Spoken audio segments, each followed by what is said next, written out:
especially kuba manager abamu abasinga ninamu obuzibu nabo nti tetutera kukwatagana si bya ssente sirina mululu gwa ssente nti oba ki nakafunayo bamanager ndowooza nga bameka mu bulamu bwange nenga nti nkolaganye nabo nti baabano oba babiri naye kuva be nagezesaako tebyatambula bulungi nengamba asooke mbireke biki bye byagaana okutambula obulungi Anita? nga bwe ntera obbagamba era sijja kukirekera awo management ejje mu butuufu nga bamininga bizinensi bannaayo si kutuuka ate n'otandika kumalako muntu mirembe ate n'otuuka n'omuyimbi natuka nga tali comfortable kitegeera oba tugambe nti Anita obuzibu bwewagwamu obwokuba nti nno wakubwanga emiggo ebimu nabyo byakuleetera stress n'oba nga ne music omuwummulamu because bamanager bagamba bo baakolanga ogwabo byonna ebyo byalimu naye byaggwa sagala nabbigendamu oli mu mbeera ki kati? ndi bulungi sirina ttabu tewali agambayo twalabye ng'okoze oluyimba ne Fangoni Soja Alien Skin kibanda omubwati ate nga kigambibwa nti obadde oyinayo n'ennyimba nga nnyo emabega nga tonnabazita ki ekibadde kiziremeseza? nina even more than that but nga bw'omanyi nga tonnata luyimba sooka like noonoonyereza luliwo oluyimba olusobola oyitawo so si kumala gakuba ate n'ofulumya naye nga ngenda zifulumya lumu ku lumu. So wasoose kuyisawo ba Alien Skin? Yes. Omuntu aliwe bw'agamba nti Anita alabika ayagadde kukola comeback nga agikola kwa Alien Skin aba mukyamu oba mutuufu? Okukola comeback ng'okikola kwa Alien Skin? Yes. Ate aba mukyamu ate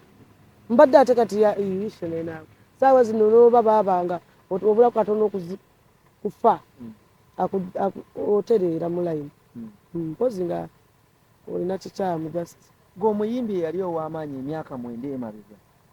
n'oba nga ate omuyimbi atannaba kumala myaka 2 mu industry nga kugamba byalina okuleeta okuzza ekyo tekiba kyanjawulomuko? Katuno kankubuulire omuntu yenna bw'olaba ate kankubuulire omuntu bw'aba akusinga oba nga asobola okuyamba teweteekamu kino nti nze mwana no. If you can't beat them, join them, you understand? I'm not saying tinali siri kuside yaabwe but the fact is that oba azze leero oba tazze leero baba nga asobola kukutaasa n'akuyamba amalala wegateeka ku side n'ogamba kati kino ono yagenda okukimpisaamu nga bw'omanyi. Lwaki si bayimbi balala because twalaba abamu ng'okyalina amaanyi gali nga waliwo abayimbi ab'amaanyi still wali okwatagana nabo nga bw'ogambye nti just myaka 2 waali wakabi ebintu byakoze mu myaka 2 abayimbi abamaze mu industry emyaka 10 tebannabikola. Nga muyimbi ki? Sijja kumenya mannya naye nga bangi ate ng'akyaliwo tagenda kugwa kati. Golowooza oluyimba lw'okoze naye lwe lugenda okusomosa?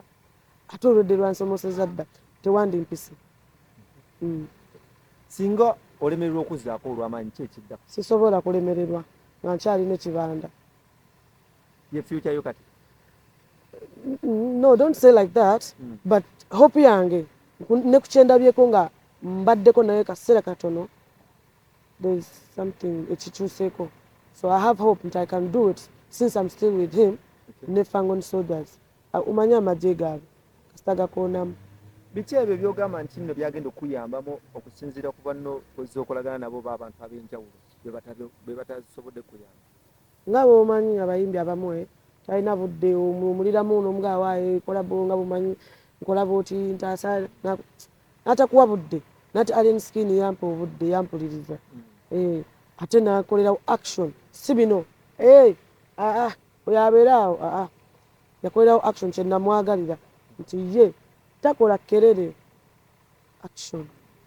But okusinziira ku bigambo ebitambula n'abamu ku mikwano gye bagamba nti gwe olina obuzibu nti bw'okola oluyimba toyagala lumanya ng'odda mu biramu. No, ebiseera ebyo nakolanga ezo ennyimba nali mu bufumbo nga bumanyi ebyaliwo kati oyinza okugenda mu studio leero ate enkya ne mufuna obutakkaanya mu famire oluyimba enkya n'otaddayo kati tubula oluusi nabirekanga awo oluusi bampise ku radio ne sitagenda nga famire wakati biri bulungi nga bw'omanyi.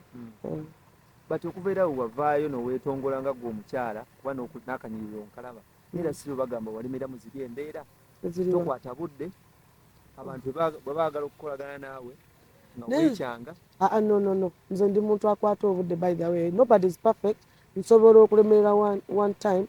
one day naye nga ndi muntu akwata obudde nnyo era bagamba nti ebimu ku bitusumbuwa nti omanyi omwenge sijja kulimba omwenge ngunywa naye I don't drink where not necessary nywa we kyetaagisa naye nga kati kanywemu nti omanyi n'okwerabira ewaka alimba omanyi okunywa omwenge newerabira newoosula omuntu erabira ewaka ng'ate aba bulala mba sigenze kufa bannange edda tekisoboka nywamu naye kimala embeera eno egenda kukoma waanita nga ojja bw'ogenda bw'osirika sigenda kugenda kasita mba nga nkyalina ekimweke wagambye nti wazze okusinziira ku statements ezimu zebayogedde wagambye nti okomyewo kuba nti ate oyambako Cindy nti oyambako mu dansolo mudansolo era wabadde otegeeza ki kyangamba nti Uganda we are lacking dancehall divas bakazi dancehall kibulamu nga bwomanyi kibulamu kitya tewali dancehall mu bakazi kuva we navaawo ate ebiseera ebijjukira nagikubanga dancehall bonna abaali mu buno obuyimba buno ne bavaayo ne batandika nabo nenga alaba nnoba nenvaawo nensirika baddayo gye baali balina okubeera kati ate ne banvaamu nali manyi mubaleseewo bagira bankiikirira naye tebasobola kukiikirira kati nenkomawo nengamba waayi akuba endongo yange bano tebajja kusobola Uganda tuswala nga naawe gwe kennyini yali gwe kennyini agamba nti nno wali obaleseewo bakukiikirire